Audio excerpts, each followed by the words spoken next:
Assalamu alaikum à tous, vous regardez Vos questions, l'émission qui porte bien son nom puisqu'elle répond à vos questions sur l'islam et sur la religion.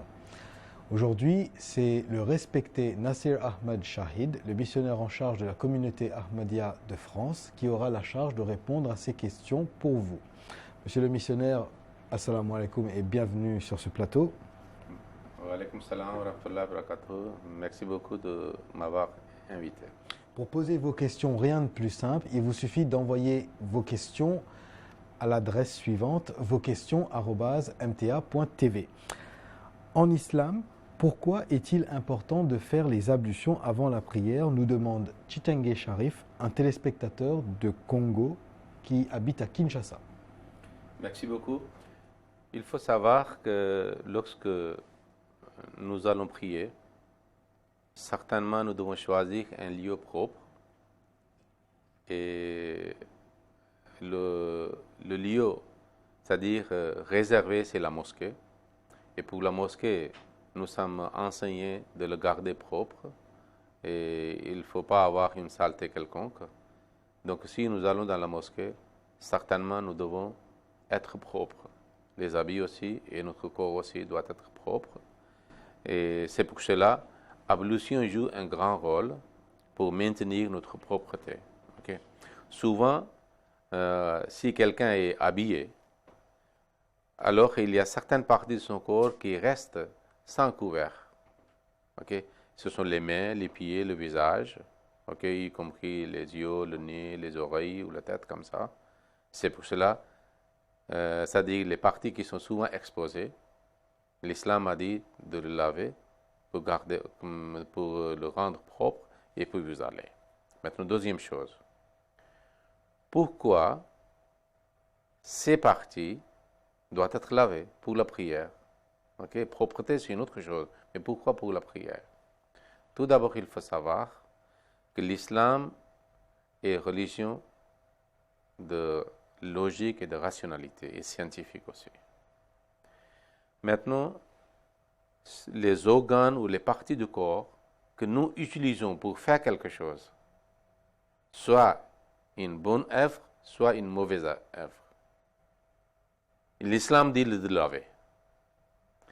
Quand nous faisons le travail, c'est-à-dire que dans la journée, nous utilisons ça sont physiquement sales aussi, on lave. Mais quand, par exemple, nous faisons un bien ou nous faisons un péché, nous utilisons ces organes, les mains, les pieds, okay? Notre nez, notre langue, nos oreilles et nos yeux aussi. Okay? Parce que certaines choses nous faisons physiquement, il y a certaines mauvaises choses nous voyons et certaines mauvaises choses nous sentons, okay? Ou nous goûtons, ou nous entendons. Okay. Ce sont des facultés ou les organes qui sont utilisés. Okay? Maintenant, nous savons très bien que lorsque nous voyons une mauvaise chose, nous sommes influencés. Si vous voyez un accident très grave, on n'est pas à l'aise quelques moments, même un jour. Des fois, on n'arrive pas à dormir quand on voit les cadavres blessés, des choses comme ça. Des fois, vous entendez quelque chose de mauvais, okay? Et vous êtes influencé. C'est une mauvaise odeur. Okay? Donc, l'islam nous a dit de laver d'abord physiquement propre, et puis symboliquement, pour nous présenter à Dieu que ce sont des organes que nous avons utilisés pour commettre péché, okay, qui peut attirer votre colère et votre courroux. Nous voulons laver, ça veut dire nous voulons effacer les traces de ce péché. C'est-à-dire, symboliquement, c'est comme une expression de pardon. C'est pour cela, dans certaines religions, l'eau est utilisée pour être baptisé. L'eau est utilisée pour montrer que je suis innocent, je me débarrasse de cela, comme le Pilate avait fait lorsque les Juifs avaient exigé Pilate de le clouer sous la croix pour faire mourir, sinon vous serez aussi dénoncé. Parce qu'au départ, il ne voulait pas. Mais lorsqu'il le menaçait, vous serez dénoncé devant le César, que vous êtes aussi rebelle comme celui-ci. Donc il a lavé les mains selon l'évangile pour montrer, je suis innocent, je ne suis pas dedans, je ne suis pas avec vous. D'où l'expression se laver les mains. Voilà. Ouais. Donc c'est pour cela, l'islam nous a dit, quelle religion logique et rationnelle, et spirituelle aussi, que nous faisons une intention devant Dieu, physiquement aussi, dans notre cœur aussi, que nous allons nous présenter auprès de Dieu après avoir lavé physiquement aussi et après avoir nettoyé, c'est-à-dire effacé les traces de péché, symboliquement, et puis en état de propre, nous nous présentons devant Dieu. Et un autre, c'est-à-dire sagesse, c'est que pour faire la prière, nous devons être concentrés. Quand nous faisons ablution, donc nous sommes conscients que nous faisons ablution pour faire des prières. Donc nous commençons nous concentrer dès le commencement de l'ablution. Avant d'entrer dans la mosquée, nous sommes dans l'ambiance de la prière. Ainsi, ça devient beaucoup plus facile pour nous que lorsque nous disons Allahu Akbar pour commencer la prière, nous sommes déjà concentrés. Donc on n'a pas à faire beaucoup d'efforts pour nous concentrer dans la prière. Donc ablution joue un grand rôle. Donc les ablutions sont une étape très importante pour la prière. Très bien, passons maintenant à la deuxième question qui est une question vidéo. Elle nous a été envoyée par Nassir Bois Marcel, encore une fois du Congo. Assalamu alaikum wa rahmatullahi wa barakatuh. Je m'appelle Nassir Bois Marcel. Je viens du Congo, précisément de la ville-province de Kinshasa. Ma question est la suivante. Quelle est la philosophie du serment d'allégeance du Messie premier alayhi salam? Très bien. Alors la question de M. Nassir est quelle est la philosophie du serment d'allégeance? Qu'est-ce que le serment d'allégeance, M. S'il vous plaît, le serment d'allégeance est un engagement, un pacte entre un homme et un individu qui voulait accepter une autre personne qui se déclare un envoyé de Dieu. Et serment d'allégeance est mentionné dans le Saint-Coran comme en islam comme le bayat. Et bayat signifie vente, que nous nous vendons à Dieu en acceptant. Maintenant, nous n'avons rien pour nous-mêmes. Tout ce que nous allons faire, c'est ce que Dieu dit, selon sa volonté, nous allons vivre. Okay. Alors maintenant, dans notre époque, quand deux personnes font une affaire, il y a un engagement, un pacte, mais en écrit. Au ancien temps, il y avait seulement le verbal. C'est pour cela que l'institution de bayat existe, mentionnée dans le Saint-Coran, que ceux qui acceptaient l'islam, ils faisaient prêter serment d'allégeance au Saint-Prophète sallallahu alayhi wa sallam en révisant certains mots, en répétant certains mots que le Saint-Prophète disait, et eux, ils répétaient derrière lui, et ainsi ils faisaient le bayat. Et une fois, pour faire plusieurs fois le bayat. Alors, un pacte ou un engagement solennel est un moyen que l'homme reste vigilant, attentif, et c'est-à-dire pour respecter et honorer le pacte ou l'engagement qu'il a fait. Parce que lorsqu'il arrive à, c'est-à-dire aller à droite, à gauche de ce pacte, ou voulait, c'est-à-dire violer ce pacte, le pacte qu'il a fait, soit en écrit, soit verbalement, il rappelle que vous avez fait quelque chose solennel, il ne faut pas le faire. Ainsi, ceux qui font le bayat, ils vont, c'est-à-dire ce bayat devient un moyen de protection, de violer, c'est-à-dire ou de aller à l'encontre de quelque chose ce que nous avons fait dans le bayat, dans le pacte ou dans l'engagement. Donc ainsi, un moyen de sécurité et de protection. Par exemple, une fois, un compagnon avait fait le premier avec le Saint-Prophète qu'il n'allait pas mentir. Donc, cet seul engagement était tellement dur pour lui qu'il a cessé de faire tous les mots qu'il faisait avant. Parce que si le Saint-Prophète me demande, je dis, je ne peux pas mentir parce qu'il a fait un pacte et un engagement avec lui. Ainsi, il est devenu, c'est-à-dire protégé, il est devenu un homme propre de tous ces péchés qu'il faisait avant.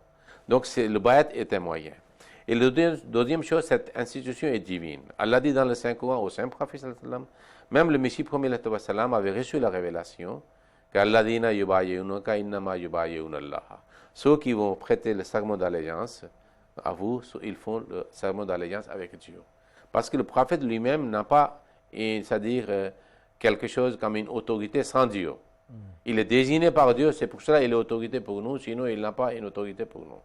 Alors, en réalité, l'engagement que nous faisons, pacte que nous faisons avec un envoyé de Dieu, en réalité, nous faisons avec Dieu. Okay? À la place de Dieu, c'est le prophète ou le Messie premier. Deuxième chose, lorsque nous donnons main dans le main, nous savons très bien qu'il y a une radiation, il y a un courant électrique qui continue à influencer les autres qui le touche. Donc ainsi, il y a radiation spirituelle lorsque nous prêtons le serment en mettant le main sous la main de notre guide spirituel.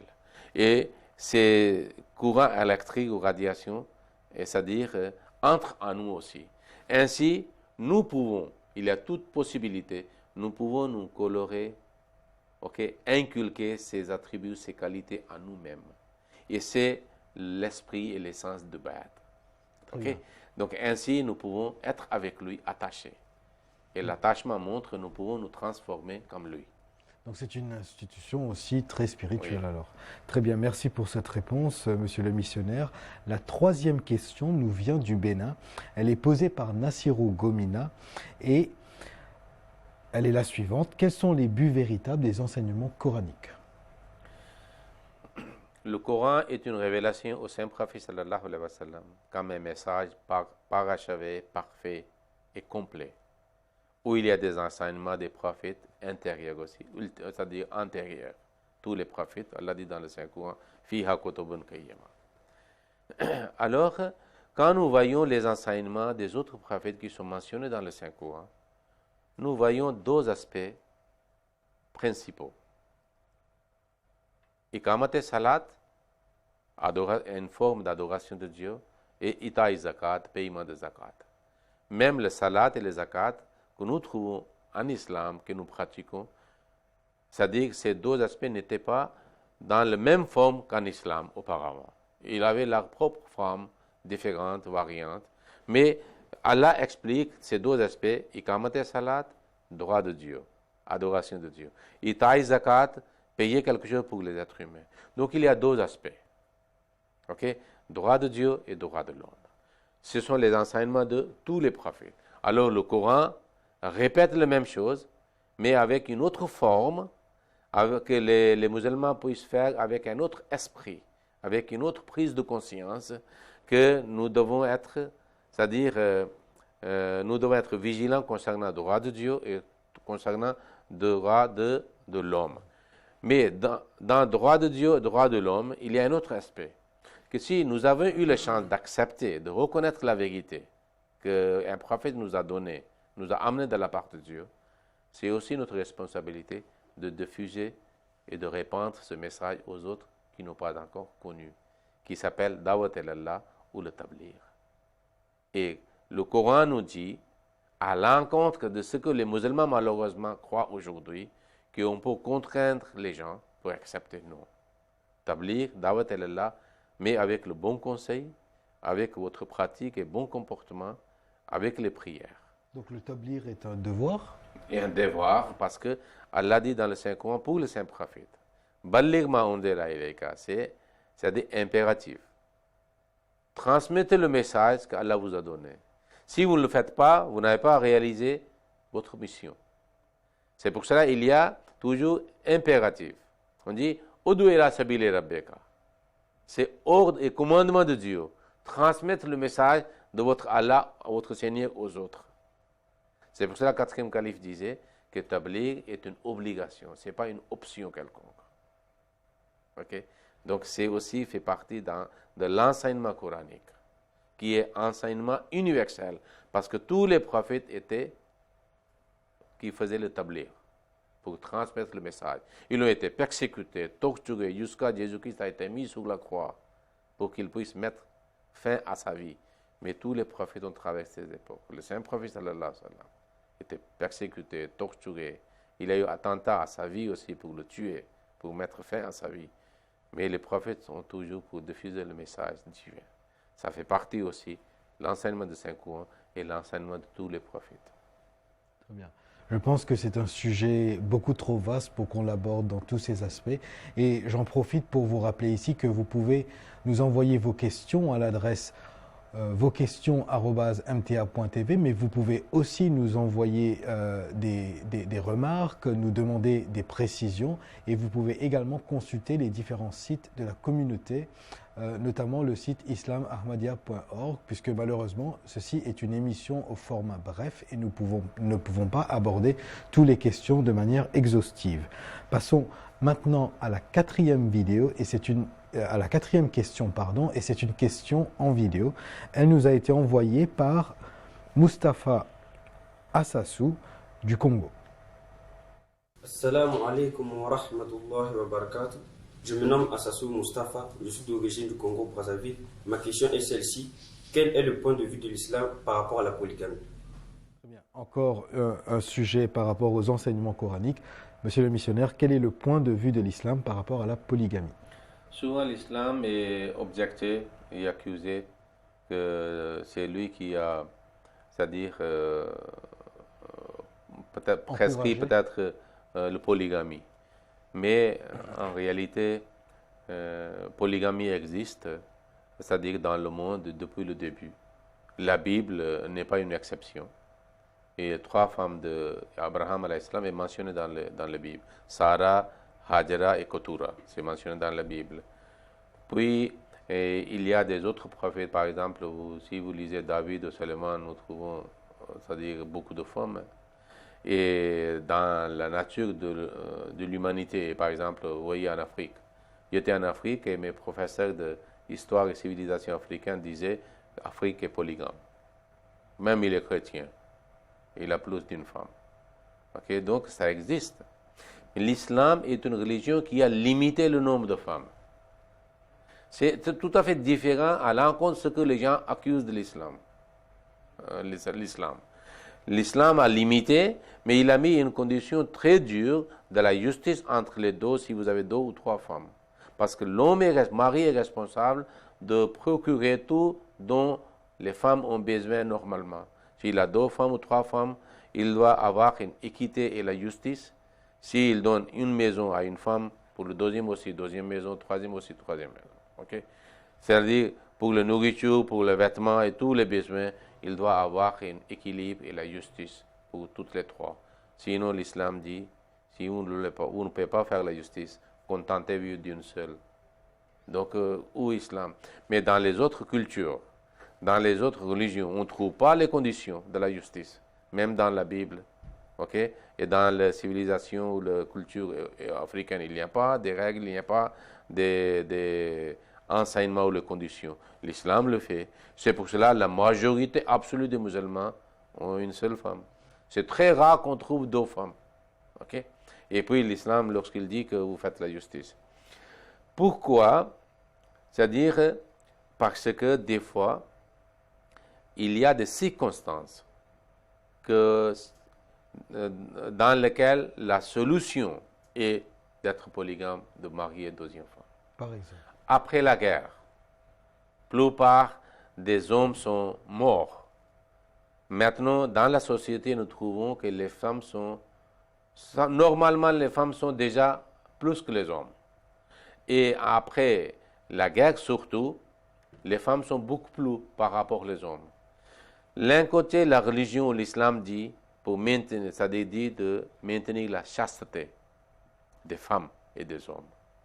Si maintenant vous dites qu'une femme et un homme seulement, pas de polygamie, qu'est-ce que les autres femmes dont les maris sont morts, okay, qui sont jeunes, qu'est-ce qu'ils vont faire? Vous voulez le garder sans mariage? Si vous le faites, que vous ne pouvez pas faire 2e, ils vont détruire le foyer des autres. Il y aura une question d'immoralité et de chasteté de la société. Et l'immoralité et le débauche vont prendre les racines. Et c'est la seule solution que si le soldat qui est mort, okay, il a 1 ou 2 enfants, ces enfants ont besoin l'homme, quelqu'un comme son père. Cette femme a besoin de l'homme comme son mari. Donc, polygamie est la seule solution de ce problème que l'islam procure. À ce moment-là, tous les gens qui dénigrent l'islam à cause de polygamie et qui montrent la fierté que nous sommes monogames, quelle est la solution? Aucune solution dans la main. C'est seulement l'islam qui présente la solution. Donc la polygamie est rattachée à des règles très précises, ce n'est pas juste pour le plaisir. Oui. Merci beaucoup pour cette réponse. Nous passons maintenant à la 5e et dernière question de cette émission. C'est une question posée par Diarra Modibo de la région de Ségou au Mali. Et sa question est la suivante. Comment la prière purifie-t-elle l'homme? Allah dit dans le Saint-Coran, Inna salata tanha anil fahsha'i wal munkari. Que la salat, la prière, empêche l'homme d'indécence et de débauche et de mauvaises choses. C'est écrit. Mais il dit as-salat. Ça signifie pas le salat que l'homme fait. La salat qui est dans les yeux de Allah, la salat. Ça veut dire que nous devons faire le salat avec des conditions et avec l'esprit et la conscience que Allah nous a dit et le prophète nous a montré. Mais si nous faisons le salat comme un impôt à payer, malgré, et puis sans tenir compte des conditions et des règles de prière prescrites par le Saint-Coran et pratiquées par le Saint-Prophète, notre salat reste seulement yoga, un exercice physique, pas spirituel. Okay?